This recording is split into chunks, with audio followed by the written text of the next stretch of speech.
Saya di sini untuk menyampaikan apa yang pernah saya tahu dan pastinya kawan-kawan juga sudah tahu, pernah belajar juga mungkin di luar sana. Tapi kita sama-sama yuk kita belajar lagi ya. Apapun yang sudah kita ketahui, kita reminder lagi. Untuk itu, untuk menambah keberkahan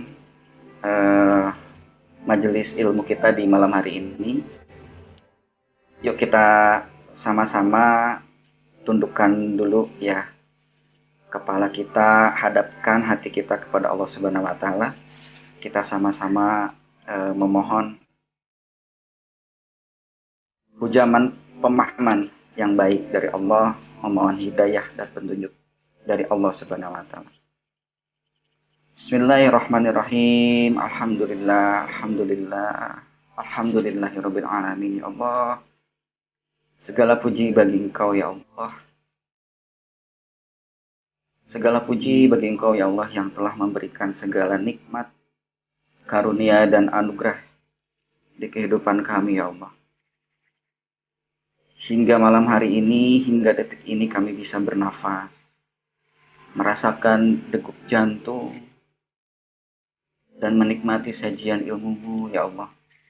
Maka dari itu ya Allah, berikanlah pemahaman yang benar ya Allah kepada kami, dan mudahkan kami untuk mengamalkannya ya Allah. Bukan hanya sekedar tahu ya Allah, bukan hanya sekedar tahu, tapi kami mampu memanfaatkannya dalam kehidupan sehari-hari, dan Engkau mudahkan kami mengamalkannya.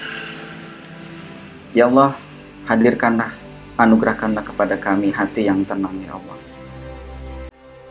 Hati yang tenang, hati yang merasakan senantiasa kehadiran-Mu ya Allah dalam setiap saat.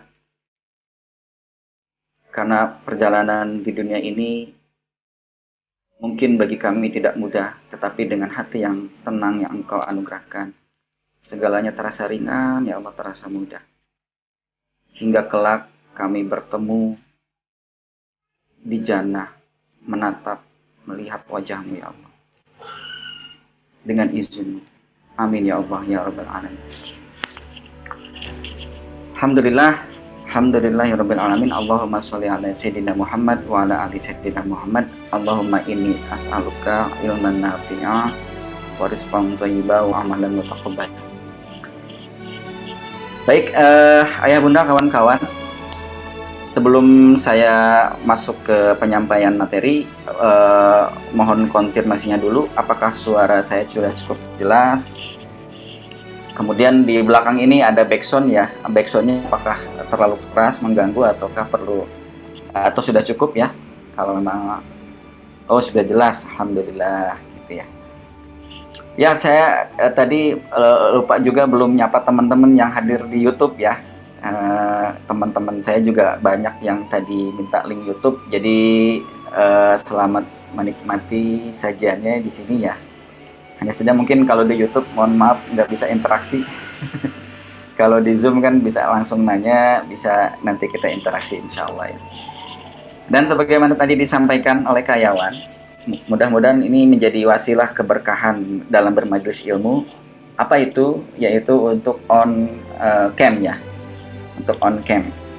Jadi ini guru saya pernah bilang, on cam ini di era sekarang ini bagian dari bermuwajahah, bermulazamah ya dalam bermajelis ilmu. Kalau dulu kan kalau kita nuntut ilmu sampai datang kan ke tempatnya, datang ke perguruannya begitu ya, datang ke kajiannya. Sekarang dengan adanya perkembangan zaman, ada Zoom, maka untuk tetap bisa memperoleh ya pahalanya bermajelis ilmu ya, maka silahkan on cam bagi yang memungkinkan. Dan saya sarankan juga untuk mendapatkan hasil yang optimal secara visual dan auditori ya.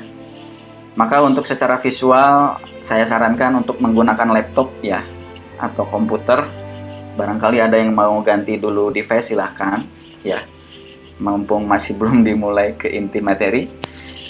Dan juga untuk sisi auditorinya agar lebih kena, suara saya lebih jelas juga, ya apa yang disampaikan tertalakikan dengan baik, terhujamkan dengan baik, maka saya sarankan menggunakan headset kalau ada ya.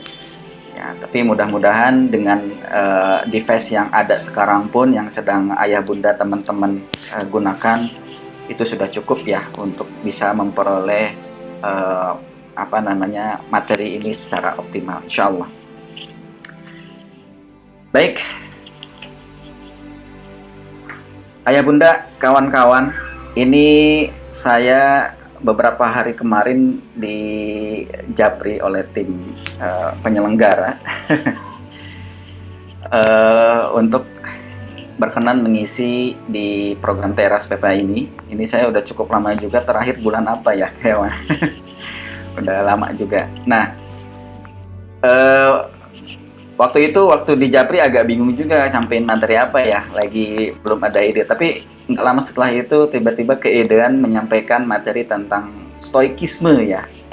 Mungkin ayah bunda teman-teman di sini ada yang sudah pernah dengar istilah stoikisme ini. Ada juga yang mungkin baru mendengar apaan nih gitu ya. Yang pasti beberapa bulan terakhir stoikisme ini atau stoicism-nya dalam bahasa Inggrisnya, stoicism ini sedang tren lah ya, sedang tren di berbagai sosial media, bahkan di channel-channel YouTube banyak dibahas gitu ya. Stoikisme ini adalah aliran filsafat ya, ajaran filsafat, tapi yang banyak orang yang tidak menyangkanya itu begini. Kan biasanya kalau filsafat tuh rumit, mumet gitu ya. Bahkan ada beberapa filsafat yang istilahnya bertabrakan dengan ajaran agama gitu ya. Tapi ternyata banyak orang yang mengatakan, loh kok tumben ya, tumben nih filsafat stoikisme ini kok relate ya, banyak kesesuaiannya dengan ajaran Islam. Nah maka dari itu sudah semestinya peran kita semua sebagai umat muslim, umat mukmin, untuk tetap bisa mendakwahi orang-orang di sekitar kita dengan ajaran Islam. Iya. Jadi kalaupun sekarang lagi populer tentang stoikisme, maka tugas kita adalah melihat ya sisi kebenarannya, lalu kemudian kita cari ya kebenarannya, kesesuaiannya dengan ajaran kita, dengan ajaran Islam, apakah sudah sesuai atau tidak. Nah kalau sudah sesuai, tidak ada salahnya kita mengikuti atau mempraktekkan pemikirannya gitu ya. Tetapi yang tidak sesuai ya boleh kita tinggalkan tentu saja. Nah oleh karena itu saya merasa kayaknya karena ini lagi tren, lagi rame, ini banyak dibahas di mana-mana, kayaknya perlu deh kalau kita bahas juga dari sisi Islam gitu ya, supaya memang karena ada yang bilang seperti ini,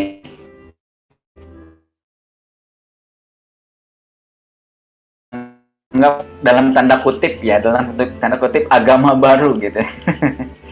Agama baru. Maka dari itu supaya memang tidak sampai beneran jadi agama, tadi kan masih tanda kutip ya, jangan sampai tanda kutipnya nanti jadi hilang, jadi agama beneran gitu ya, jangan sampai seperti itu. Maka kita sama-sama yuk perdalam dari sisi Islam seperti apa, dan kalau ternyata banyak kesesuaiannya ya tidak ada salahnya kita bisa jalankan. Tapi tentu saja kita sebagai umat muslim sangat meyakini bahwa ajaran Islam ini sudah sempurna ya, sebagaimana telah Allah sampaikan ya, bahwa kata Allah, telah aku cukupkan ya agama ini dan telah aku sempurnakan agama ini gitu ya, untuk kita, untuk para hambanya, yang artinya bahwa ajaran-ajaran Islam itu ya sudah sempurna ya.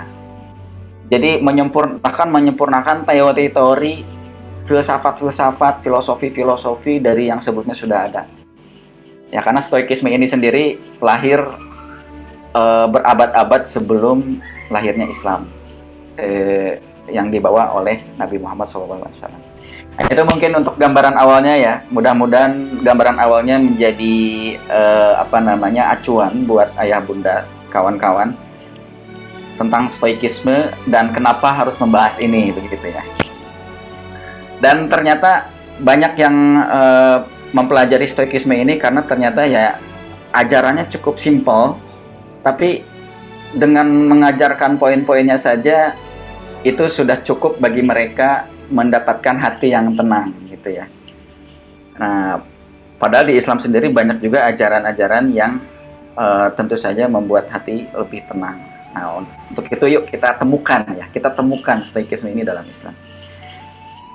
Baik, saya ingin mulai dari sebuah pertanyaan. Silakan nanti dijawab, direspon di kolom chat ya.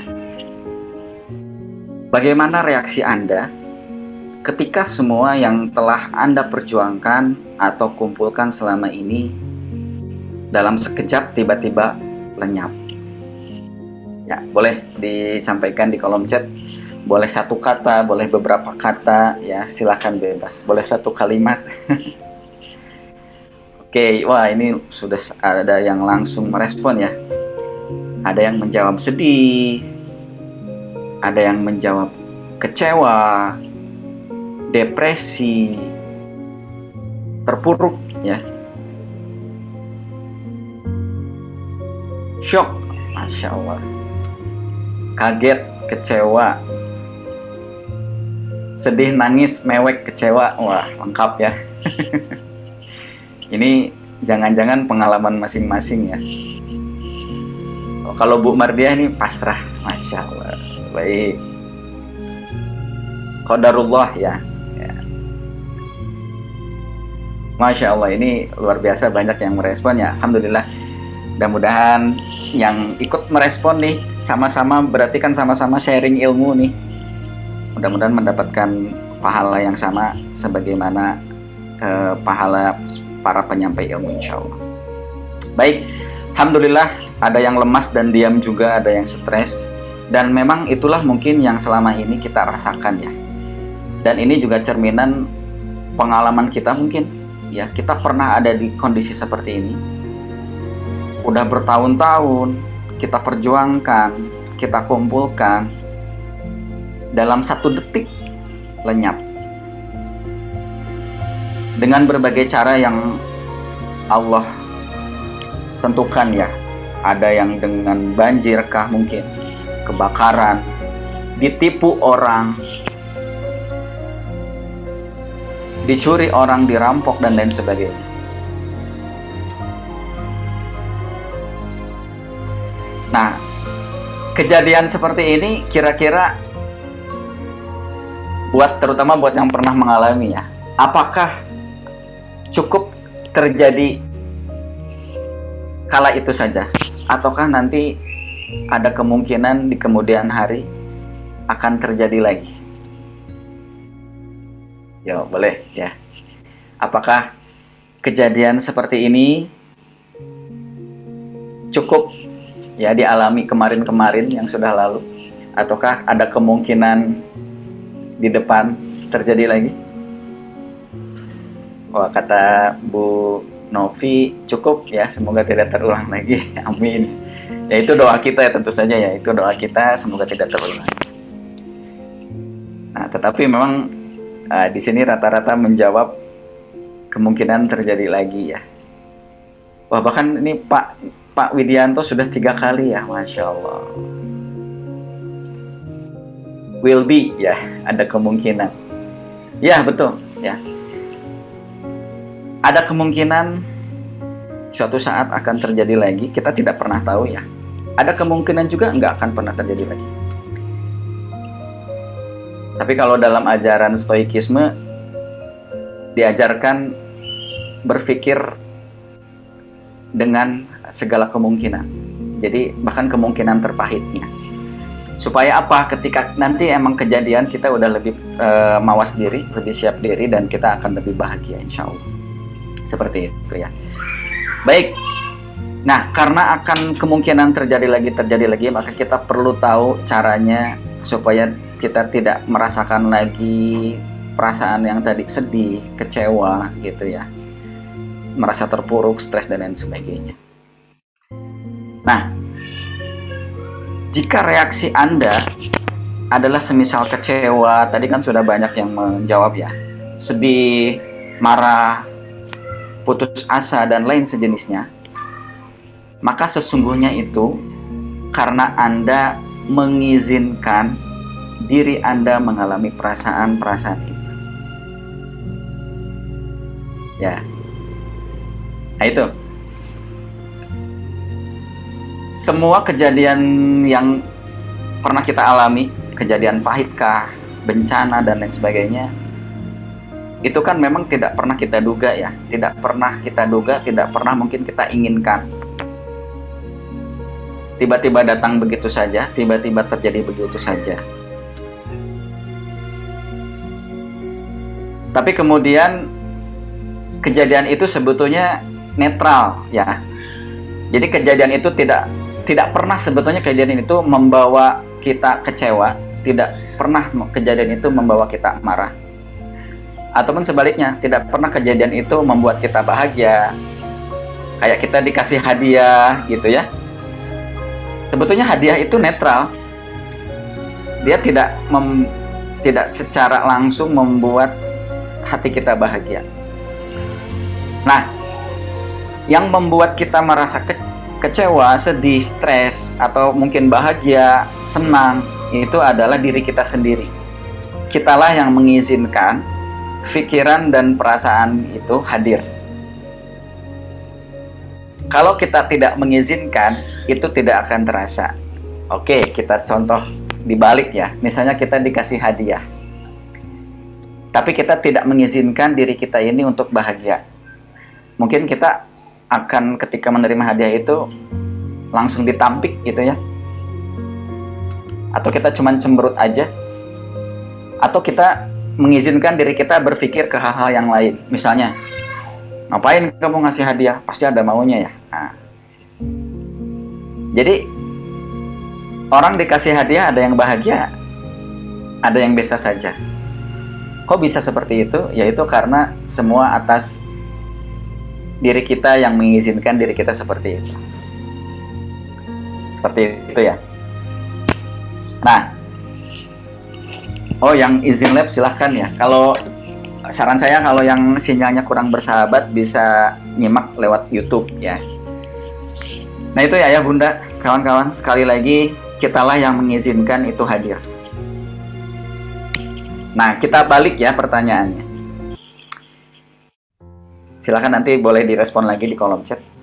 Bagaimana jika Anda tidak mengizinkannya? Ketika misalnya tadi ada kejadian yang menimpa, kejadian yang mungkin membuat kita terasa, yang awalnya merasa kecewa segala macam, ya, bencana dan lain sebagainya, kehilangan, ditipu orang. Tapi kita tidak mengizinkan rasa sedih, marah, putus asa itu hadir. Nah, bagaimana jika kita tidak mengizinkannya? Apa yang akan kita rasakan? Wah, ini sudah banyak yang jawab juga ya. Biasa-biasa saja perasaannya, tidak kecewa, ya. Biasa saja, tenang. Bisa lebih mudah menerima keadaan tersebut, ya. Rata-rata menjawab biasa saja dan tenang ya. Perasaan sedih itu kan awalnya refleks saja, kemudian baru kita mengolah perasaan, betul ya.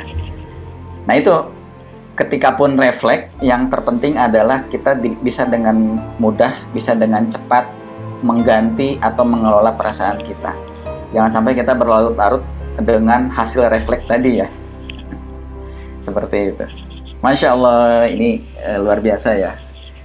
Para ayah bunda yang sudah sharing di kolom chat. Jadi sebetulnya sesimpel itu ternyata ya. Ya biasa aja, ketika kita tidak mengizinkannya, mau seberat apapun kejadiannya sebetulnya akan biasa saja. Tapi mungkin prakteknya yang nggak mudah ya, betul ya.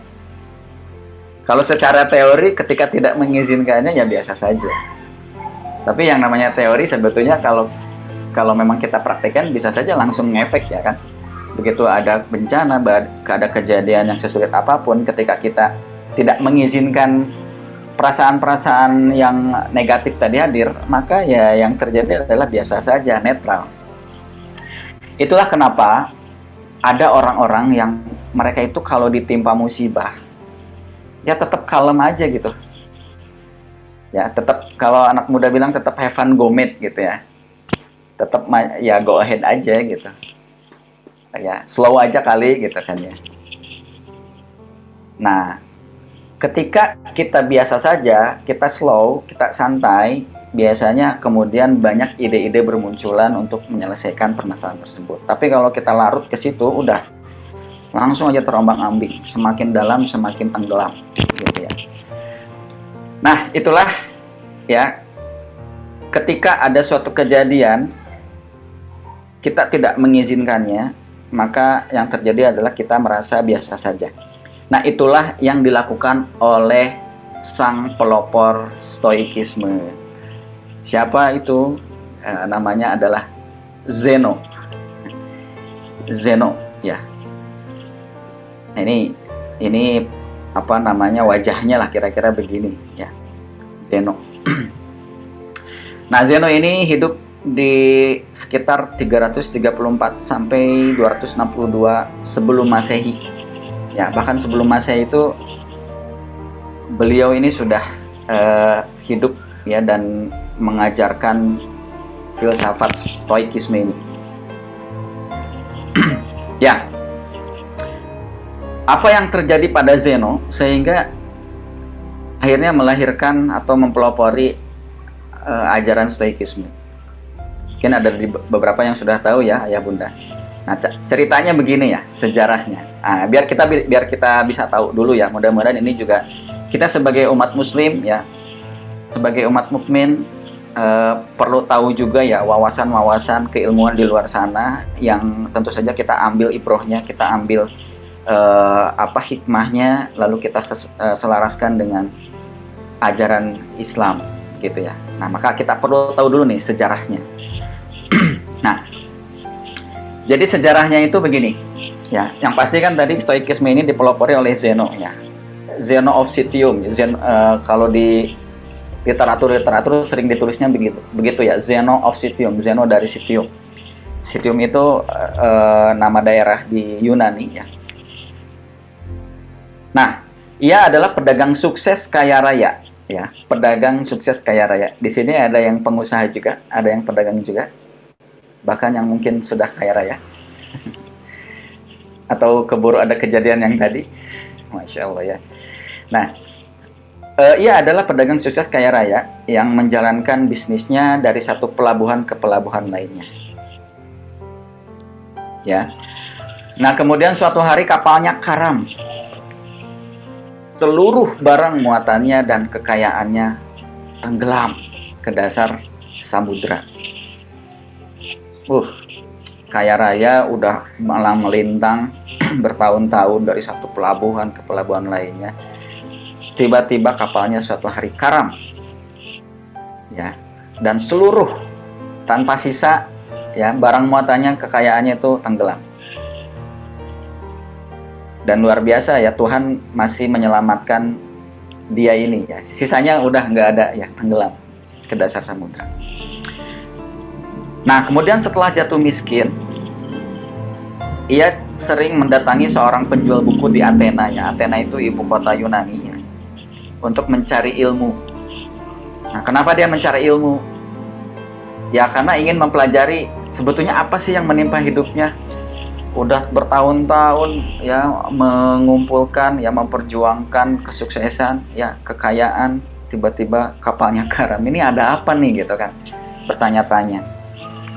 Nah, ini hal baik yang bisa kita contoh ya. Artinya ketika kita jatuh miskin, ketika kita jatuh dalam keterpurukan, kita mendapatkan suatu musibah, yang dilakukan adalah cari ilmunya ya. Makanya luar biasa nih, saya yakin di antara ayah bunda di sini banyak juga ya para alumni kelas PPA ya, yang rata-rata memang begitu para trainer tanya ya permasalahan para peserta, ya rata-rata mereka begitu ya. Ada yang ditipu lah, ada yang usahanya bangkrut, ada yang terjerat riba dan lain sebagainya ya. Dan itu Masya Allah, itu sudah langkah yang bagus Setelah kejadian itu ikut kelas PPA gitu ya, cari ilmunya, cari tahu kenapa ini bisa kejadian seperti ini. Dan alhamdulillah para alumni PPA banyak mendapatkan pencerahan ya, yang kemudian menemukan kembali jalannya, dan Allah kembalikan lagi yang punya utang 30 miliar Allah lunaskan gitu ya, yang usahanya bangkrut Allah bangunkan lagi usaha ya yang lebih besar, yang lebih baik dan lebih halal dan sebagainya. Masya Allah.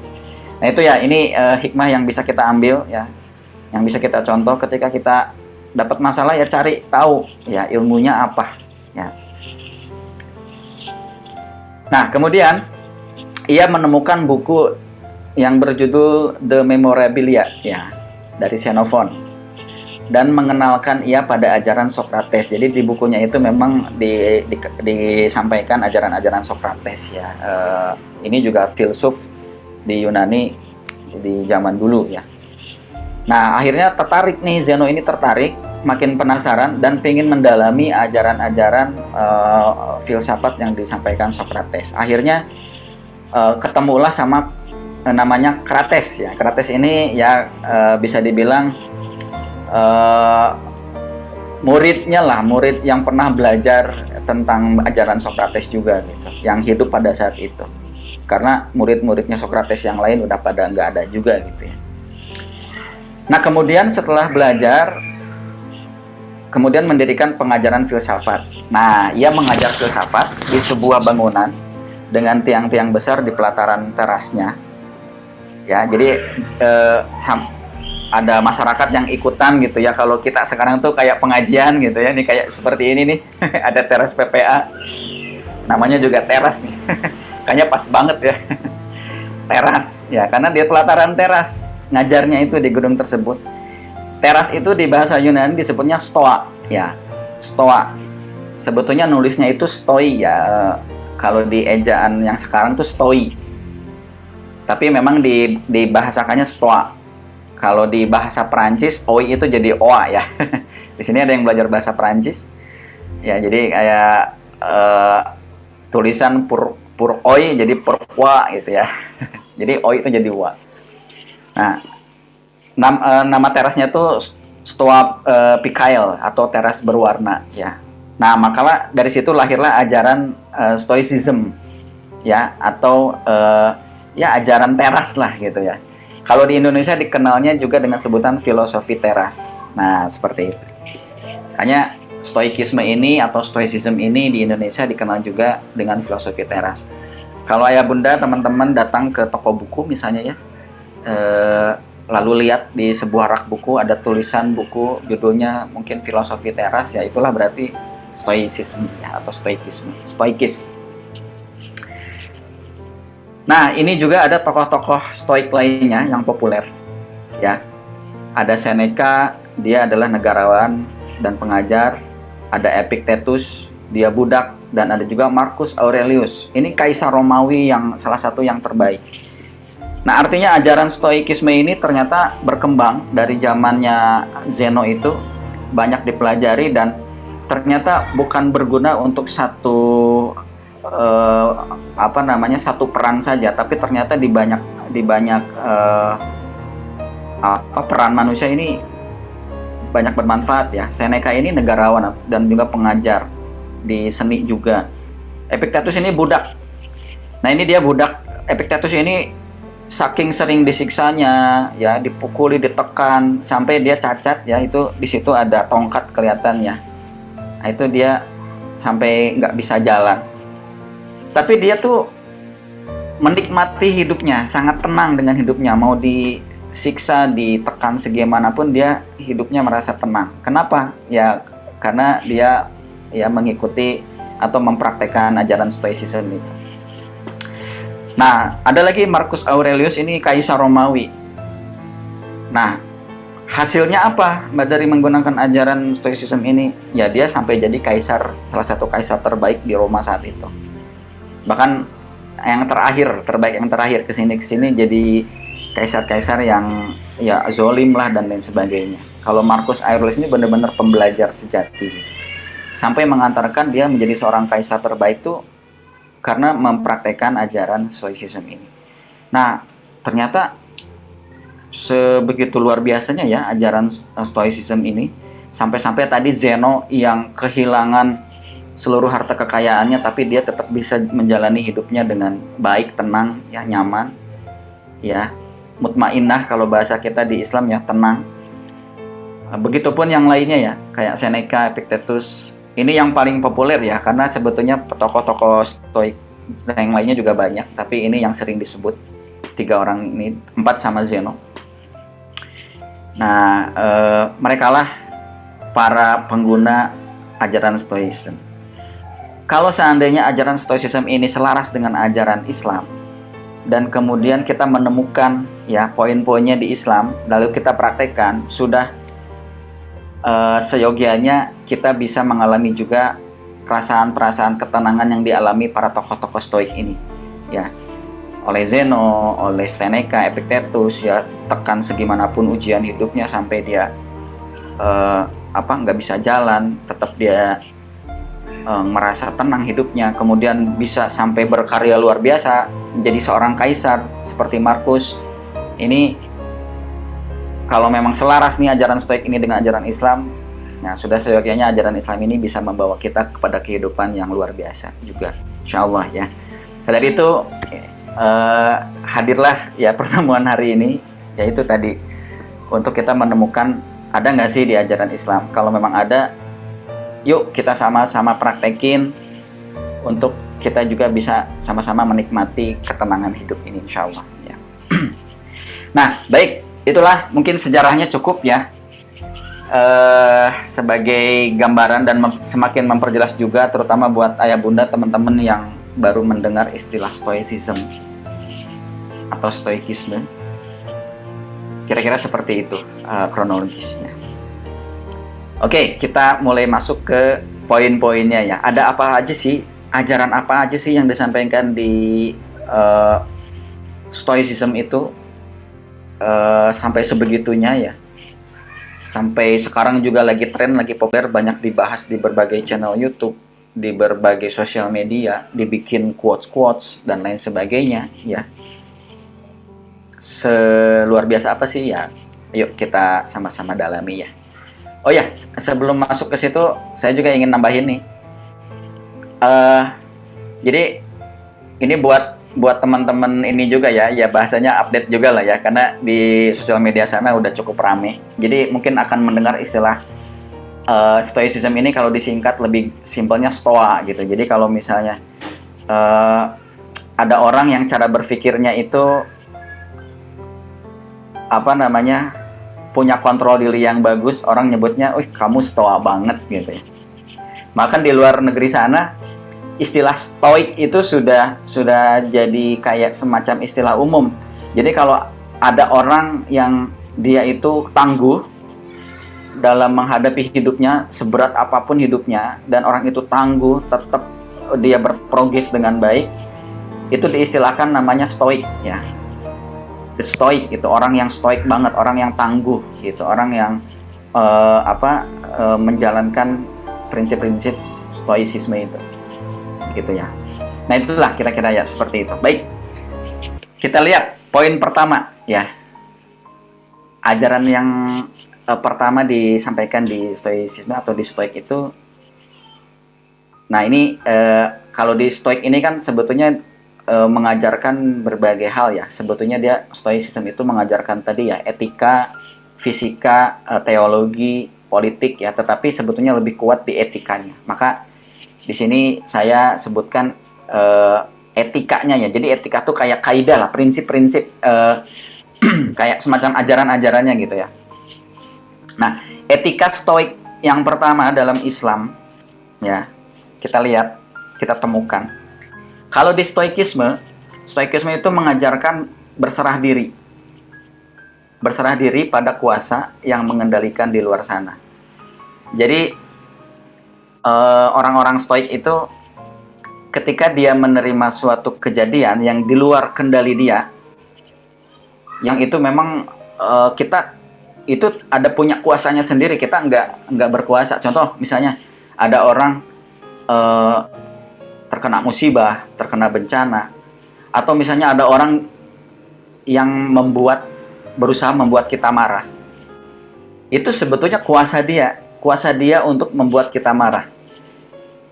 Tapi apakah kita terpicu untuk marah juga atau enggak, itu adalah kuasa kita. Nah, maka kalau ajaran Stoik itu hanya berfokus pada apa yang kita kuasai. Ya, jadi oke lah, mungkin orang lain bisa berkuasa untuk membuat diri kita kecewa. Mereka punya kuasa untuk membuat diri kita marah, untuk membuat diri kita kesal dan lain sebagainya. Tapi kita juga punya kuasa untuk bisa merespon itu atau tidak. Ya, kalau kita merespon, ya kita akan ikutan marah. Orang maki-maki kita nggak terima, ya kita maki-maki lagi kan, gitu. Orang ngajak kita ribut, ya kita ribut juga, akhirnya ribut. Tapi bisa juga kan orang membuat kita kesel, ya kitanya biasa saja, ya udah tenang sebetulnya. Kita nggak jadi ribut dan lain sebagainya. Tapi dalam konteks yang pertama ini, berserah diri di sini adalah berserah diri dalam konteks pada kuasa yang mengendalikan di luar sana. Tapi kan mereka ini ya orang teman-teman di Stoik zaman dulu itu kan bisa jadi belum mengenal Allah ya. Mereka kan tapi konteksnya dapat sebetulnya. Mereka tuh bahkan ada di salah satu bukunya itu, di ajaran Stoikisme itu ibaratnya mengagungkan dewanya itu kan di Yunani dewa Zeus ya, dewa Zeus, mengagungkan, artinya di situ ada semacam kayak syair pujian bahwa engkau itu Zeus itu lebih engkau yang maha kuasa, ya kami itu hanya ikut apa yang engkau mau gitu kan, begitu. Nah itu kan mereka terhadap dewanya, terhadap Tuhannya. Maka ini relate banget, di Islam juga diajarkan hal yang sama, yaitu belajar ketauhidan dan keikhlasan. Ya, jadi ketauhidan itu adalah ketika kita mengakui adanya kuasa, ya kekuasaan Allah di luar sana yang begitu besar, yang kita tuh sebetulnya nggak bisa mengendalikan kekuasaan itu. Ayah bunda, kita bisa nggak sih ngendaliin? Kita mau berangkat pergi, ya kita mau berangkat pergi kerja, atau mau berangkat pergi ke pengajian, ke sebuah masjid. Terus tiba-tiba pas mau berangkat banget hujan gede. Kita bisa nggak sih dari sebelum-sebelumnya mengendalikan hujan itu? Jadi misalnya karena saya mau berangkat nanti sejam lagi ke pengajian, saya sejam lagi mau berangkat ke tempat kerja, saya akan memastikan tidak akan hujan. Sehingga nanti ketika saya berangkat, ya saya nggak kehujanan. Nah, kira-kira kalau kayak gitu kita bisa nggak sih? Nggak bisa ya? Iya, betul. Nggak bisa. Karena itu di luar kuasa kita. Kang, tapi kan ada tuh yang bisa mindahin hujan, pawang hujan. Nah, itu lagi banyak dibahas juga ya. Jadi, ya wallahu alam ya. Tapi sejatinya itu nggak bisa semua atas izin Allah ya. Mau hujan, mau enggak, mau pawang hujannya udah nari-nari, mau pakai dengan cara apapun, kalau kata Allah hujan ya hujan gitu ya. Nah itu, jadi dalam hidup itu sebetulnya bukan perkara saya tidak jadi melakukan sesuatu karena hujan, tapi perkaranya adalah ketika memang hujan, apa yang perlu saya lakukan. Itu saja sih sebetulnya ya. Nah itulah yang namanya keikhlasan. Keikhlasan itu adalah mengakui kekuasaan di luar sana yang tidak bisa kita kendalikan, dan yang kemudian dari pemikiran itu membuat kita mau menerima, mau ikhlas apapun yang terjadi maunya Allah. Nah itu namanya keikhlasannya. Ini ada quotes-nya ya. Semakin ingin ikut mengatur dan menuntut apa yang di luar kuasa kita, semakin membuat kita tidak bahagia. Bener nggak? Semakin ingin ikut mengatur dan menuntut apa yang di luar kuasa kita, semakin membuat kita tidak bahagia. Contoh yang paling simpel lah. Kita bisa ngatur nggak tiba-tiba ada orang pasang status di sosial media dan statusnya itu lagi ngejelek-jelekin kita. Kita bisa ngatur itu nggak terjadi nggak? Nggak bisa ya. Saya akan setting supaya orang-orang itu tidak pasang status ngejelek-jelekin saya. Nggak bisa, gitu. Itu di luar kuasa kita. Maka karena itu di luar kuasa kita, ya ibaratnya orang boleh nggak, berhak nggak untuk pasang status dan maki-maki kita. Yes, ya boleh-boleh aja, mereka mah berhak karena itu kuasanya mereka. Mereka tinggal ambil handphone, ya ambil gadget, ketik status, kirim, itu kan kuasa mereka. Tapi kan itu di luar kuasa kita. Dan kita ingin ikut ngatur, ingin nuntut.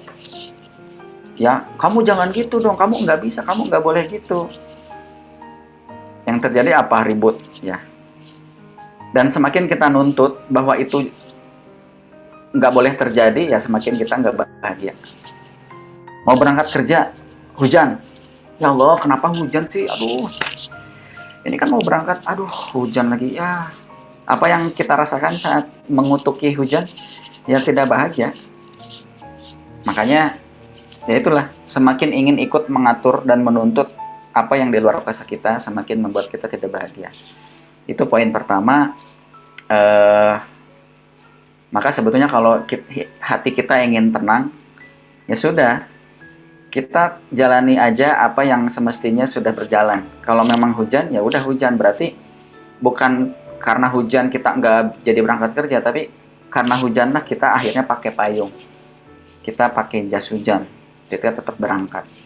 Ya, jadi dibalik ya cara berpikirnya, bukan karena hujan yang membuat kita tidak berangkat ke tempat kerja, tidak berangkat ke tempat pengajian, tapi karena justru di luar hujan, maka kita pakai payung. Nah, dibuat simpel begitu aja ya cara begini. Nah, ini ada penguatnya ya. Sebetulnya di ayat Quran juga banyak ya penguatnya, tapi saya ambil di yang kita hafal ya, Quran surat Al-Ikhlas ya. Ini pasti semua umat Islam ya, Muslim hafal nih surat ini. A'udzubillahi minasyaitonirrajim. Qul huwallahu ahad, Allahus samad. Lam yalid walam yulad walam yakul lahu kufuwan ahad. Ini isinya sebetulnya mengesahkan Allah, mentauhidkan Allah, tapi sangat korelasi dengan keikhlasan. Makanya disebut surat Al-Ikhlas. Karena prinsip ikhlas itu adalah betul-betul mengesahkan Allah, betul-betul menggantungkan segala sesuatu kepada Allah. Apa yang Allah mau, apa yang Allah tetapkan, Allah tentukan, ya sudah. Kita esahkan, kita terima ya. Kita mengakui itu adalah kuasanya Allah. Dan bukan, kalau kita mengakui itu kuasanya Allah, berarti kita akan menyadari bahwa itu bukan kuasanya kita. Kalau itu bukan kuasanya kita, mau segimanapun kita berusaha, ya kita nggak akan bisa. Karena kita tadi mengakui bahwa itu kuasanya Allah, bukan kuasanya kita. Maka yang bisa kita kuasai, yang bisa kita kendalikan apa? Ya kayak tadi, hujan itu kuasanya Allah, di luar kuasa kita. Apa yang bisa kita lakukan, kuasa kita terhadap diri kita, yang bisa kita kendalikan terhadap diri, apa tuh? Ambil payung, buka payung, berangkat. Ya itu, sesimpel itu ya. Jadi soal hujan mah ya udahlah, jangan membuat kita jadi nggak berangkat. Itu memang di luar kuasa kita. Ya sudah. Kira-kira coba menoleh kiri, kanan, atas, bawah. Kira-kira apa nih yang bisa diri kita lakukan atas hujan yang terjadi? Oh ya udah, oh lihat payung, ya udah ambil payung, buka, ya berangkat gitu aja. Seperti itu ya. Jadi itulah prinsip atau manifestasi dari sebuah keikhlasan. Itu yang stoik pertama ya. Kita lanjut ke etika stoik yang kedua. Nah, kita temukan nih dalam Islam ada nggak? Nah, di stoikisme mengajarkan tentang mengenali diri dan kendali diri. Karena stoikisme mengajarkan supaya kita tuh fokus pada hal yang bisa dikendalikan oleh diri sendiri. Supaya kita bisa fokus pada hal yang bisa kita kendalikan, maka langkah awal ya kita perlu mengenali diri, ya mengenali diri. Kita punya kekuatan apa, kita punya kelebihan apa, itu yang kita bisa kendalikan, ya. Dan kekurangan itu justru di luar kendali kita. Kita kan punya kekurangan juga ya. Tapi sebetulnya untuk mengantisipasi kekurangan, kita bisa dengan cara fokus pada kelebihan. Nanti kekurangan itu juga akan tertutupi. Seperti itu. Ya. Jadi, kenali diri. Kenali sekitar yang lebih dekat ke diri kita. Ya kayak tadi, hujan, coba kita lihat kiri kanan. Apa yang bisa saya lakukan nih? Oh ya, itu ada payung ya, pakai payung. Gitu. Nah, itu adalah kendali diri. Ya.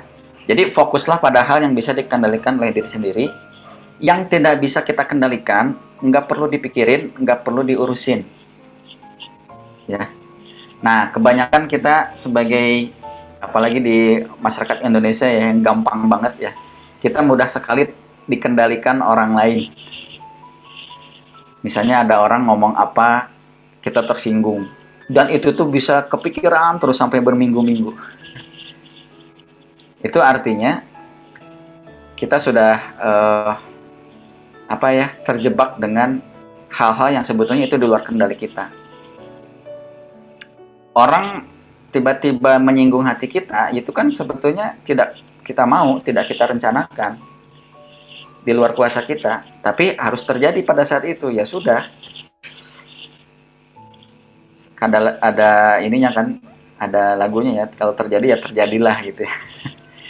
Tapi ya sudah, kalau sudah terjadi, terjadilah. Tidak perlu akhirnya kita tenggelam dengan itu. Maka kalau dalam Islam kita diajarkan namanya tuh ma'rifatun nafs. Ma'rifatun nafs itu mengenal diri ya, nafs itu diri ya, mengenal diri. Dan juga setelah mengenal diri, bentuk kendali dirinya adalah ikhtiar. Seperti itu. Dan tentu saja ikhtiar yang paling baik itu adalah sesuai dengan potensi diri yang Allah anugerahkan. Ya, kita bisanya apa, ya udah itu yang dilakukan. Kita tidak bisa apa, ya sudah nggak perlu dilakukan. Itu ya. Nah, makanya di sini ada quotes-nya. Tidak peduli hal buruk apapun yang terjadi, kita tetap fokus pada hal yang bisa kita kendalikan dan tidak khawatir terhadap hal-hal yang tidak bisa kita kendalikan.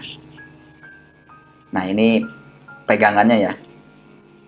Tidak peduli hal buruk apapun yang terjadi, kita tetap fokus pada hal yang bisa kita kendalikan dan tidak khawatir terhadap hal-hal yang tidak bisa kita kendalikan. Jadi nggak perlu, aduh nanti gimana ya, aduh khawatir. Nah, nggak perlu khawatir. Ya udah, kalau memang tahu ada kejadian tersebut menimpa kita, yang perlu kita fokuskan, yang kita pikirkan tuh apa ya yang bisa saya lakukan untuk menghadapi itu, seperti itu. Ya, ya kayak tadi lah, kayak Zeno ketika jatuh miskin, saya ya udahlah saya cari ilmunya, nah kayak gitu kan, akhirnya tetap bisa berprogres. Nah, ternyata kita lihat ya di Quran, ya Qurannya apa nih? Saya selalu teringat yang disampaikan oleh guru saya ya Mas Reza Rindi. Kalau dulu kan orang lagi punya masalah atau lagi pingin mencapai sesuatu kan sering yang ditanyakan ke diri sendiri, gimana ya caranya gitu ya. Nah, kalau kata Mas Randy itu bukan gimana caranya, tapi gimana Qurannya. Maksudnya tuh di Quran, kalau kata Quran gimana gitu kan. Nah, karena di Quran itu banyak cara-caranya, mau ada permasalahan apapun di Quran tuh ada petunjuknya. Nah, gimana Qurannya nih terkait yang etika stoik yang kedua ini? Ternyata ada nih, la yukallifullahu nafsan illa wus'aha. Oh, ini cukup terkenal juga ya ayat ini di Quran surat Al-Baqarah ayat 286, yang artinya Allah tidak membebani seseorang melainkan sesuai dengan kesanggupannya. Nah, ini kesanggupan di sini kalau kita perdalam ternyata luas ya. Jadi artinya pertama, ya kita tuh kalau ada suatu ujian, kita mendapatkan suatu persoalan, maka kita hadapi ya, bisa hadapi atau kita bisa lakukan kendali diri kita ya. selain selain berserah diri kepada Allah, berdoa kepada Allah, menyerahkan segala sesuatu kepada Allah, tapi dalam konteks apa yang kita perlu lakukan sebagai diri, maka fokus pada kesanggupan. Apa yang kita sanggup, apa yang menjadi keunggulan kita, yaitu yang kita gunakan. Jadi fokus pada kelebihan, fokus pada kesanggupan. Nah, kemudian yang kedua, makna kesanggupan di sini ternyata ya tadi tuh.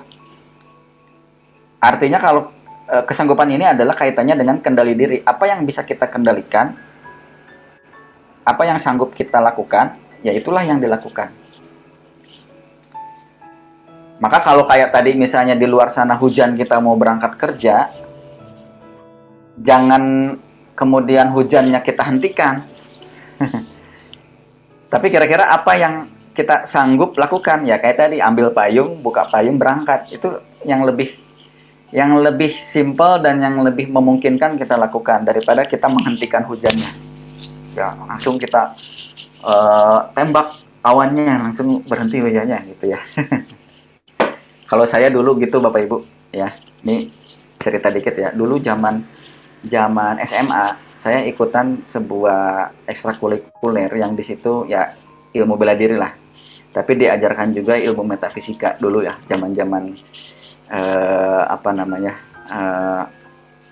belum hijrah ya, zaman-zaman belum hijrah. Itu sampai saya diajarin nembak awan Bapak Ibu. Dan ya kalau hujan tembak awan, ya hujannya berhenti. Wallahu alam itu apakah berhenti memang karena saya atau memang Allah berkehendak pada saat itu berhenti.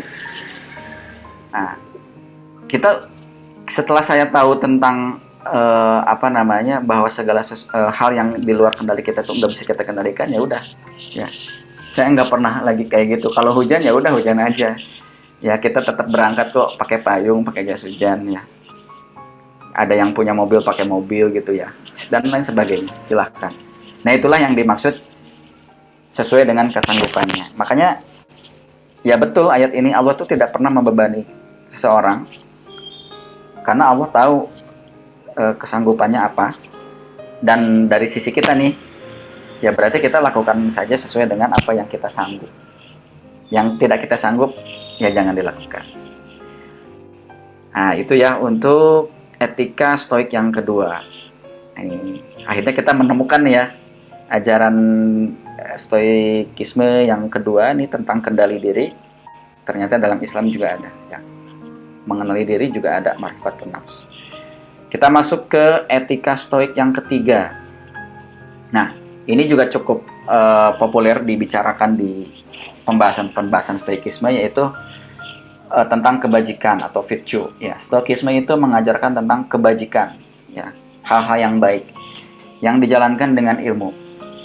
Nah, tapi dalam proses menjalankan kebajikan itu, kata stoikisme itu harus dijalankan sesuai dengan ilmunya.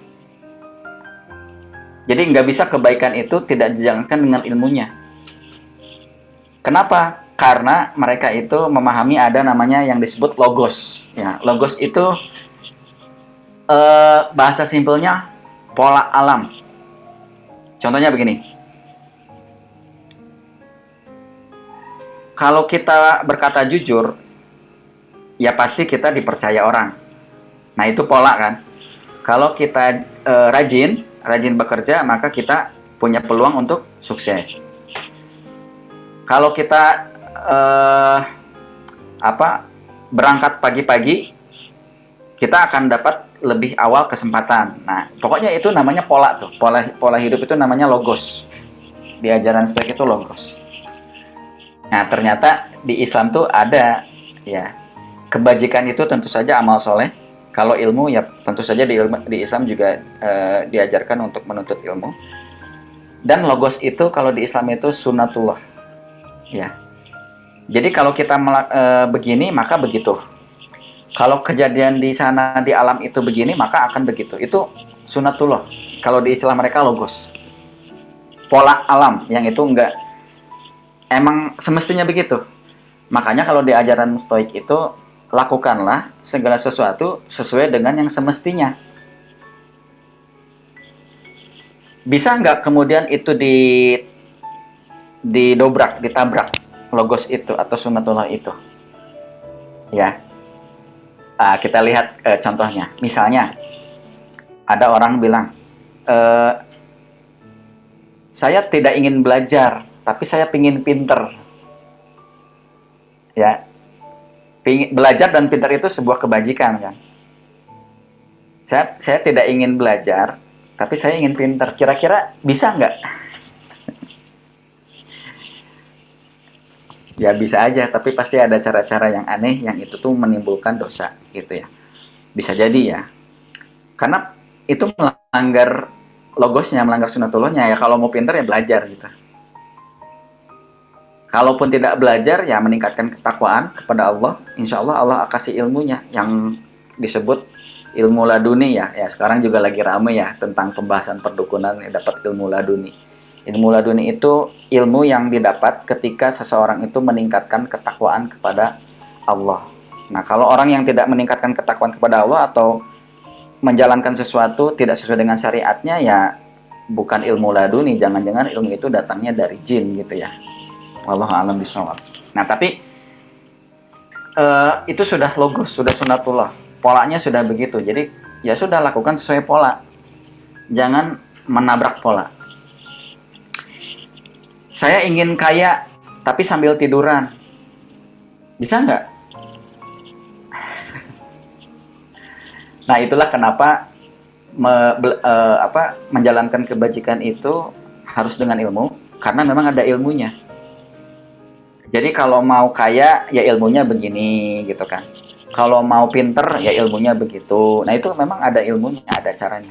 Tapi kalau itu dibalik atau ditabrak, bisa jadi mungkin itu akan terjadi ya. Misalnya saya ingin punya barang mewah, tapi caranya dengan mencuri. Nah, bisa aja kan ya, kita dapat barang mewahnya dapat, tapi siap-siaplah konsekuensinya. Makanya ada quote seperti ini, sekalipun ada kebaikan dan kesenangan dari melawan pola alam, itu adalah penderitaan besar yang tertunda. Nah, itu quotes-nya ya. Bisa dipahami ya. Jadi begini, sekalipun ada kebaikan nih yang akhirnya kita terima, kayak tadi tuh, misalnya ada orang pengen barang mewah, tapi nggak mau dengan cara bekerja. Ya, misalnya dengan cara mencuri gitu ya, atau nipu orang. Ya, dapat nggak barang mewahnya? Dapat. Kesenangannya dapat nggak? Kesenangannya dapat. Tapi itu dari melawan pola alam.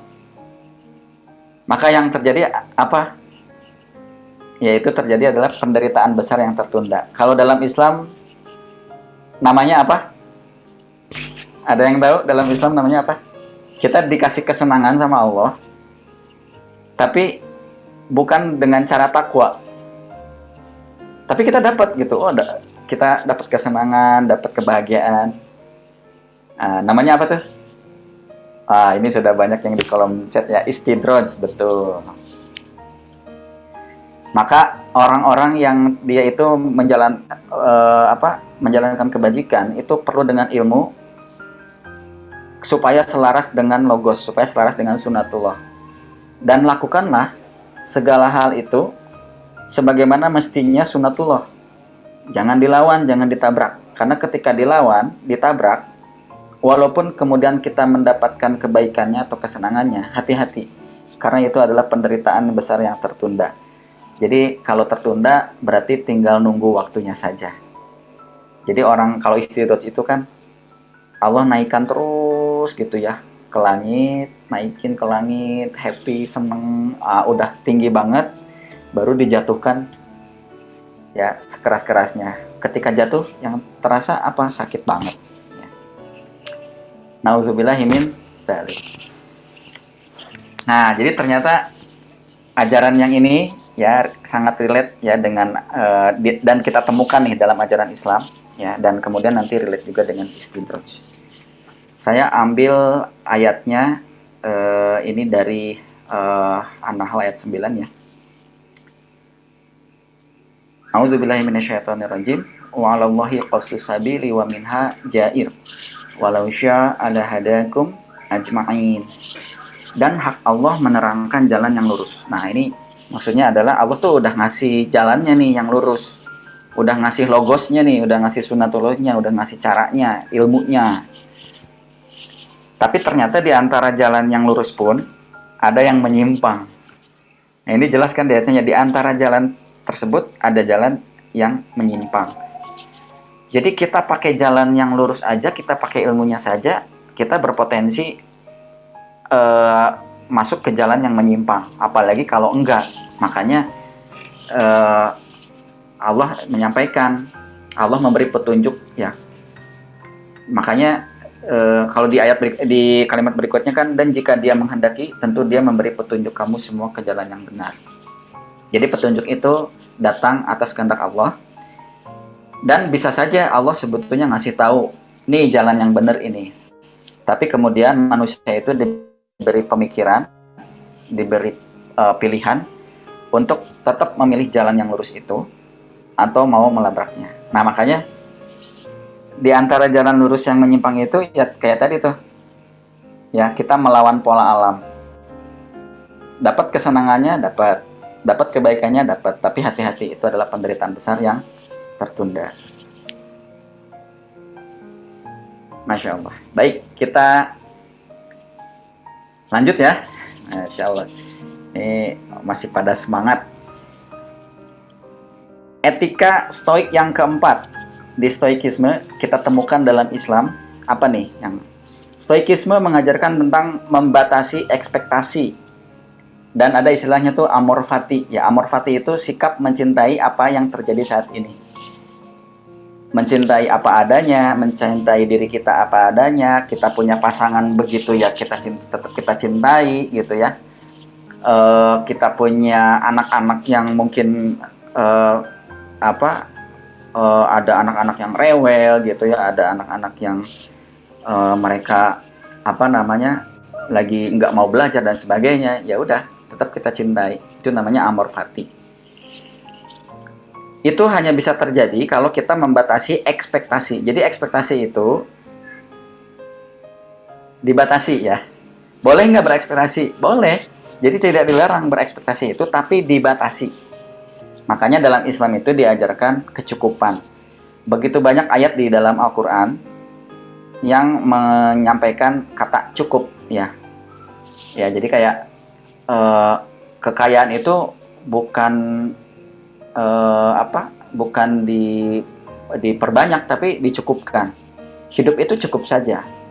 Nah, dan miskin itu bukan cukup ya. Nah, ini kadang-kadang orang suka salah tangkap juga, mentang-mentang kata cukup itu banyak di ayat-ayat Al-Quran, kemudian orang memahaminya, ya nggak apa-apa lah hidup miskin juga, kan kata Quran juga hidup mah yang cukup-cukup aja. Ya, masalahnya kalau miskin tuh serba cukup atau serba kurang ya. Serba kurang itu bukan cukup. Cuman ya itulah, kadang-kadang pemahaman masyarakat itu unik-unik ya. Miskin cukup dianggapnya ya boleh miskin. Padahal enggak, cukup itu ya mencintai apa adanya dan membatasi ekspektasi. Makanya di Islam diajarkan kecukupan dan kebersyukuran. Nah, membatasi ekspektasi itu kan kecukupan ya. Amor fati itu kebersyukuran, sikap mencintai apa yang ada atau apa yang terjadi saat ini. Saya mau tanya nih ke teman-teman. Kan ada istilahnya itu, kalau kita bicara soal membatasi ekspektasi ya, ada dua istilah menarik nih, ada kebutuhan dan ada keinginan. Coba teman-teman butuh sepatu nggak? Silahkan boleh dijawab di kolom chat ya. Sepatu butuh nggak? Atau alas kaki lah gitu ya, boleh. Wah, rata-rata menjawab butuh ya. Butuh, sepatu butuh, pasti butuh ya. Oke, sekarang pertanyaannya, sepatu yang bermerek dan harganya mahal, itu kebutuhan atau keinginan? Keinginan, ya. Nah, gitu ya.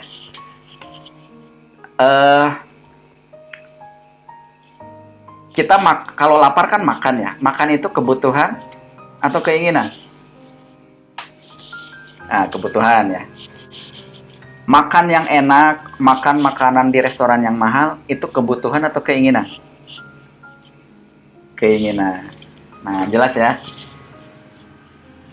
Jadi triknya untuk membatasi ekspektasi itu apa?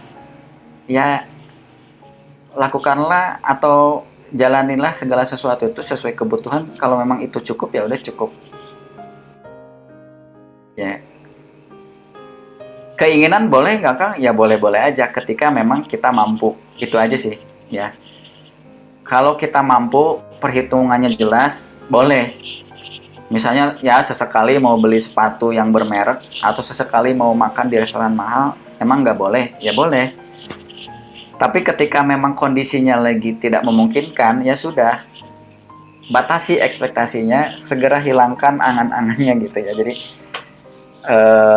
ayo pergi sana gitu. Yang udah terbayang restoran mahal, makanan yang enak ya. Padahal kondisi lagi misalnya terbatas gitu ya, kondisi yang sedang tidak memungkinkan, ya sudah, ya hilangkan dari pikiran, batasi ekspektasi. Ya. Jadi sekali lagi, berekspektasi itu boleh, tapi batasi. Kenapa kalau tidak dibatasi, Kang? Ya kalau tidak dibatasi, coba aja ya kita uji ya logikanya nih. Kalau kita tidak membatasi ekspektasi, kita membiarkan diri kita terus terpaku dengan ekspektasi, yang terjadi apa? Ya, kita capek sendiri, stres. Ketika sesuatu itu kemudian akhirnya tidak sesuai ekspektasi, ya, tidak terjadi sesuai dengan ekspektasi, tidak kita dapat sesuai dengan ekspektasi, apa yang terjadi? Stres, depresi, kecewa, kesel, marah, benci, sedih, dan lain sebagainya. Capek sendiri, ya, capek sendiri. Makanya selama ini nih, kalau kita ada punya keinginan atau punya pengharapan terhadap sesuatu ataupun terhadap orang lain, kemudian kita masih ngerasa nggak enak, masih ngerasa kecewa, itu mah sudah jelas, rumusnya udah langsung ketemu. Berarti kita memberikan ekspektasi lebih terhadap sesuatu itu.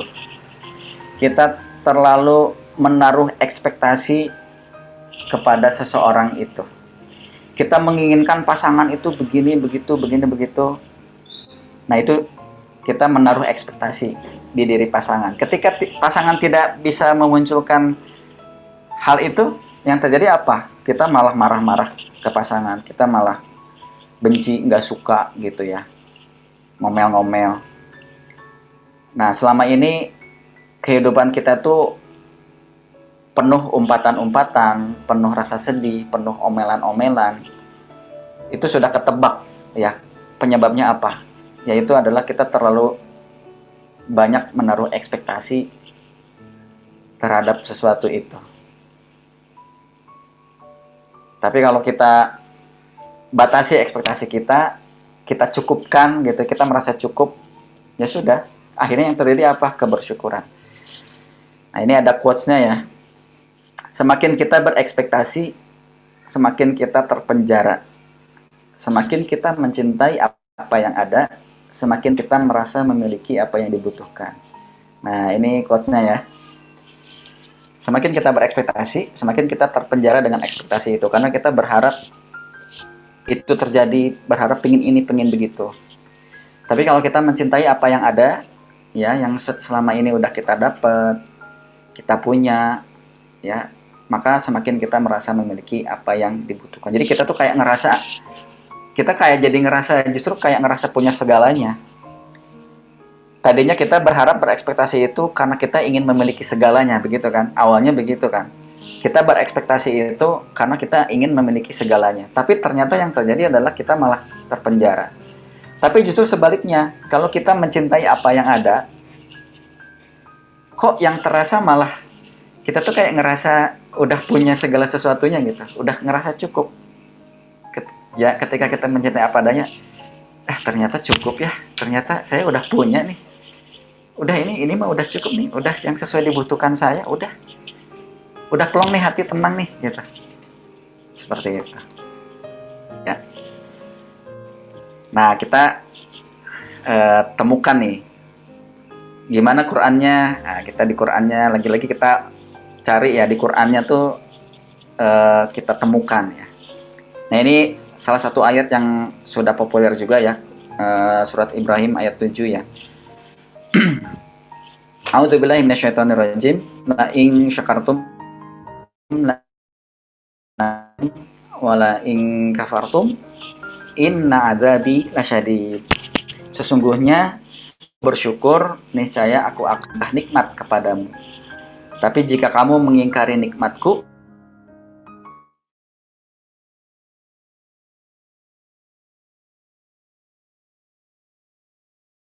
Allah nikmatnya Allah akan ngasih kebahagiaan. Tapi kalau kita mengingkari nikmatnya, nah, kita terlalu berekspektasi dengan kita inginnya tuh Allah tuh harusnya ngasihnya gini, harusnya ngasihnya gitu kan, terlalu berekspektasi. Itu namanya mengingkari nikmat yang sudah ada. Maka yang terjadi apa? Terpenjara.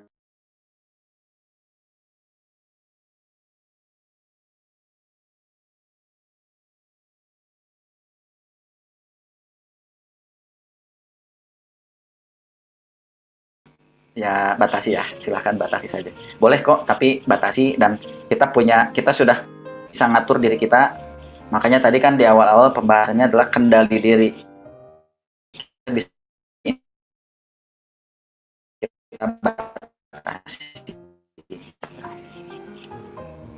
Tapi kalau segala sesuatunya kita terlalu menaruh ekspektasi terus, ya udah capek, capek banget, depresi, stres. Ya, oke. Okay? Maka stoplah berekspektasi dan hanya berharaplah berekspektasinya hanya kepada Allah saja, gitu ya. Di Quran surat An-Nasyr ayat terakhir ya disebutkan wa ila rabbika fargob, dan hanya kepada kulah kata Allah kamu berharap. Berekspektasi itu ya ke Allah aja gitu, nggak usah ke benda, nggak usah ke orang, ke pasangan, ke anak. Saya tuh pingin tuh anak tuh pinter, aduh gimana ya, dia nggak ini ya sudah, kita tinggal lihat aja apa kendalanya, ya kita cari caranya, nggak perlu. Karena kalau kita berekspektasi kita akhirnya banyak nuntut, tapi kitanya nggak ngelakuin apa-apa. Misalnya anak nggak bisa materi pelajaran, yang kita lakukan karena kita terlalu berekspektasi apa, ya kita akhirnya banyak nuntut. Kamu tuh harusnya banyak belajar, kamu tuh nggak boleh main terus, kamu tuh gini. Nah itu berarti kita terlalu berekspektasi. Tapi kalau kita membatasi ekspektasi, kita pelajari kan, oh ya dia oke. Kita terima dulu bahwa anak kita tuh ya kondisinya seperti itu. Mungkin dia ada kesulitan dalam belajar. Maka kita kendali diri kita apa? Apa yang bisa kita lakukan? Ya kita gali, kita cari tahu, kemudian kita ajarkan. Gitu. Jadi akhirnya kita nggak banyak nuntut, tapi kita banyak beramal soleh. Kita banyak melakukan kebaikan, bukan banyak menuntut, tapi kita banyak melakukan hal-hal baik. Oke, kita lanjut. Ada 2 lagi ya, insya Allah mudah-mudahan waktunya cukup. Yang kelima, nah, stoikisme mengajarkan tentang berprogres, memperbaiki diri dan menjadi lebih baik setiap hari. Ya, jadi unik juga nih ajaran stoik ini.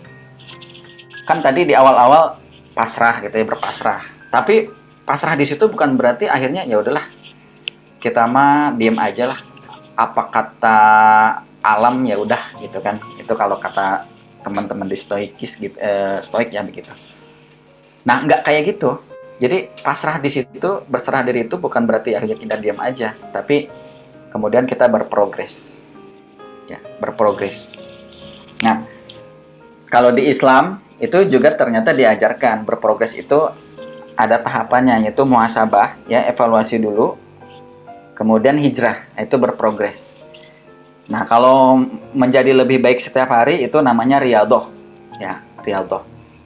Makanya di Islam tuh diajarkan juga ternyata berprogres itu, muhasabah, hijrah, dan riyadhah. Nah, ini saya sekaligus nginfoin juga ya bagi teman-teman nih yang butuh wadah, butuh alat, butuh tools untuk membantu teman-teman riyadhah. Ada tuh yang kita bikin ya, namanya Amazing Rialdo. Cari aja di Google Store. Di pengguna iPhone juga udah bisa download, silahkan cari di Apple Store, namanya Amazing Rialdo. Nah, itu silahkan download, daftar gitu ya. Itu seru banget ya. Kita juga di tempat kita sering pakai itu ya untuk dijadikan media kita muhasabah dan media kita merecord riadoh kita. Itu menarik tuh, ada bisa dibikin grupnya gitu ya. Siapa tahu nih grup materi ini nih, para alumni materi ini langsung bikin grupnya. Bikin riadoh di situ silahkan. Oke, kita lanjut. Nah, di stoikisme yang kelima ini ada quotes-nya nih. Berhentilah mengutuki keadaan, fokuslah memperbaiki diri dan memperbaiki yang ada. Nah, simpelnya begitu. Jadi ketika keadaan akhirnya tidak sesuai dengan ekspektasi kita tadi, ya sudah, nggak usah dikutuki gitu ya, nggak usah terlalu banyak nuntut, karena nanti kita capek sendiri, energi kita terkuras di situ habis, dan kita pun akhirnya nggak dapat apa-apa karena kita hanya fokus mengutuki itu, energi kita keburu habis di situ, nggak keburu kita melakukan tindakan yang lebih baik untuk supaya kondisinya membaik. Nah, makanya ketika keadaan itu tidak sesuai ekspektasi kita, ya sudah, fokuslah memperbaiki diri dan memperbaiki yang ada, gitu ya. Ya kayak tadi, wah, pasangan saya tuh kayak gitu ya. Kalau kita terlalu ekspektasi, akhirnya kita banyak nuntut. Kamu tuh nggak boleh gitu, kamu tuh harusnya begini. Kamu jangan begitu dong. Aku tuh kan maunya dibeginiin. Nah, gitu ya. Itu berarti terlalu banyak ekspektasi, terlalu banyak ditaruh di situ. Tapi kalau yang ini, yang dilakukan apa? Supaya kita bisa berprogres dan lebih baik, ya udah, kita lihat kondisinya apa, tidak perlu dikutuki, tidak perlu dituntut, kemudian fokus kira-kira apa yang ada yang bisa kita perbaiki, atau diri kita ini bisa melakukan apa, ya, supaya kemudian mungkin pasangan kita ya bisa melakukan apa yang bisa dia lakukan untuk kita, gitu ya. Karena mungkin pasangan tidak bisa sesuai dengan ekspektasi kita ya, karena memang mungkin dia memang tidak bisa, jadi nggak perlu dituntut. Karena mungkin di sisi dia itu di luar kuasanya dia, maka kita bisa berperan dalam membantunya. Apa yang bisa kita lakukan untuknya supaya dia bisa melakukan sesuatu untuk kita. Gitu. Itu aja. Ini ada ayatnya di Quran surat Al-Maidah 35. A'udzubillahi minasyaitonirrajim. Ya ayyuhalladzina amanu taqullaha wabtaghu ilaihil wasilah. Nah, dengan carilah wasilah ya. Wajahidu fi sabilihi la'annakum tuflihun. Wahai orang-orang yang beriman, bertakwalah kepada Allah dan carilah wasilah, carilah jalan, carilah cara ya, beriadohlah, berprogreslah ya, untuk mendekatkan diri kepadanya dan berjihadlah. Berjihad di sini ya bukan hanya dalam bentuk berangkat perang ya, tapi dalam konteks saat ini kita berjihad itu ya beriadoh, memperbaiki diri, berjuang di jalannya. Dan ini ganjarannya la'alakum tuflihun, agar kamu beruntung. Nah, tuflihun itu banyak juga di tafsir-tafsir itu bukan hanya beruntung tapi bahagia. Jadi beruntung yang membahagiakan. Makanya Islam itu benar-benar agama yang selalu mengajarkan kita untuk bahagia. Dan kata la'alakum tuflihun itu banyak banget disampaikan di Al-Quran. Jadi banyak mengajarkan kita untuk selalu beruntung. Ya, beruntung di sini konteksnya adalah kebahagiaan. Nah, yang terakhir, Stoikisme mengajarkan tentang jangan overthinking. Nah, ini banyak yang mengalami ya. Apalagi kalau saya perhatikan masyarakat kita yang terpapar sosial media, ini banyak yang overthinking gitu. Akhirnya banyak yang perang status gara-gara overthinking. Padahal mungkin misalnya ada temen bikin status mungkin buat yang lain gitu ya, tapi kerasanya relate ya dengan kita. Wah, dia mah nyinggung saya nih, ini udah ngomongin saya, oh saya balas lagi pakai status gitu ya. Jadi perang status itu gara-gara overthinking. Nah, overthinking itu terjadi ketika kita berprasangka. Makanya di Islam mengajarkan jangan berprasangka dan jangan berangan-angan. Kita itu lebih sering berimajinasi yang itu tuh bukan realitanya kita. Makanya ini ada quotes-nya. Jangan biarkan pikiranmu membayangkan sesuatu yang bukan realita. Karena overthinking itu kan bukan realita, belum terjadi dan tidak terjadi. Makanya fokusnya pikiran itu di realitas saja. Jangan aduh, jangan-jangan dia begini ya. Aduh, nanti gimana ya? Ya udah, itu mah nggak perlu dipikirkan ya. Jangan terlalu overthinking. Jangan biarkan pikiranmu membayangkan sesuatu yang bukan realita. Karena itu ternyata hanya imajinasi saja. Kemudian jangan biarkan dirimu menderita karena memikirkan banyak masalah. Nah, itu ya poinnya. Jangan biarkan dirimu menderita karena terlalu memikirkan banyak masalah yang itu pun belum tentu terjadi, ya, seperti itu. Dan ini ayatnya ya. Di Quran surat Yunus ayat 36. A'udzubillahi minasyaitonirrajim. Inna dzanna la yughni minal haqq syai'a. Sesungguhnya prasangka itu tidak sedikit pun mendatangkan kebenaran. Jadi ketika kita overthinking, itu tuh sebetulnya memang tidak akan terjadi seperti itu hanya overthinking kita, gitu. Kebanyakan overthinking itu tidak terjadi, tidak kejadian, ya. Karena di ayat ini jelas ya, sesungguhnya prasangka itu, overthinking itu tidak sedikit pun mendatangkan kebenaran, ya tidak terjadi benar gitu, seperti itu. Oke, alhamdulillah. Nah, kita simpulkan. Tadi ajaran-ajaran yang disampaikan di stoikisme sebetulnya banyak, tapi saya ambil yang populernya aja ya. Tadi ada 6 ajaran. Kemudian kalau kita temukan di Islam adalah yang pertama, kita perlu menerima apa maunya Allah. Kalau maunya Allah begitu ya sudah, kita terima saja dan tinggal kita fokus apa yang bisa kita lakukan terhadap maunya Allah tersebut. Itu yang pertama. Jadi mudah-mudahan ini menjadi penguat ketauhidan kita dan keikhlasan kita kepada segala ketentuannya Allah. Nah, yang kedua adalah apa yang perlu kita lakukan? Kita perlu ma'rifatun nafs, mengenal diri dan kontrol diri. Kendali diri. Kita punya kendali diri. Ya. Dan ma'rifatun nafs itu mengenal diri atau juga ngaji diri ya. Mengkaji diri, ngaji diri kan kalau orang tua kita di zaman dulu sering bilangnya gitu ya. Kamu tuh sering-sering ngaji diri, ya maksudnya itu ma'rifatun nafs.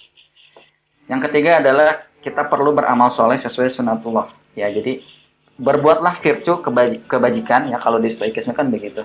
Sesuai dengan ilmu dan juga logosnya. Dengan pola alamnya. Jadi ikuti pola alamnya, jangan ditabrak. Kalau ditabrak ya mungkin kita dapat kesenangannya, kebaikannya, tapi hati-hati, itu adalah penderitaan yang ditunda. Kemudian yang keempat adalah merasa cukup dan bersyukur. Kemudian yang kelima adalah berprogres ya. Lakukan sesuatu yang terbaik dan yang lebih baik dari hari kemarin. Yaitu dengan cara muhasabah, hijrah, dan riyadhah. Dan yang terakhir adalah hindari prasangka dan angan-angan. Nah, segalanya ini kalau yang keenam ini kalau kita lakukan dengan baik, insya Allah inilah yang kita harapkan, yaitu hati yang tenang. Ya, sebagaimana di Quran surat Al-Fajr ya ayat 27. Ya ayatuhan nafsul mutmainnah, wahai jiwa yang tenang, irji'i ila rabbika radiyatan mardiyah. Kembalilah kepada Tuhanmu dengan ridho dan diridhoi. Kalau kita diridhoi Allah, rasanya gimana? Hidup mudah, tenang, damai, bahagia. Fadkhuli fi ibadi, lalu masuklah ke dalam golongan hamba-hambaku. Jadi udah mah Allah ridhoi, disuruh masuk pula ke dalam golongan hamba-hambaku, ya hamba-hambanya Allah. Dan masuklah ke surga. Ya, wadkhuli jannati, masuklah ke surgaku. Itu ganjaran dari kita punya hati yang tenang. Makanya hati yang tenang ini perlu kita ciptakan, perlu kita bangun dengan cara bisa menjalankan 6 poin ini. Sebagaimana arti dari kata agama Islam itu sendiri, yang artinya Islam itu adalah damai dan bahagia. Jadi sudah seyogianya kita sebagai umat muslim yang sehari-hari hidup kita adalah damai dan bahagia. Karena kita adalah penganut ajaran Islam. Ajaran yang mengajarkan kita tentang ketenangan hati, rasa damai, dan kebahagiaan. Itu saja mungkin yang bisa saya sampaikan. Mudah-mudahan bermanfaat, bisa diamalkan dengan baik di keseharian kita. Mohon maaf bila ada kesalahan dalam penyampaian. Yang benar, yang hak itu dari Allah Subhanahu wa taala. Jika ada hal-hal yang salah disampaikan, itu adalah kesalahan dari diri saya pribadi. Saya kembalikan kepada Kak Yawan. Jazakumullah khair. Alhamdulillah. Assalamualaikum warahmatullahi wabarakatuh.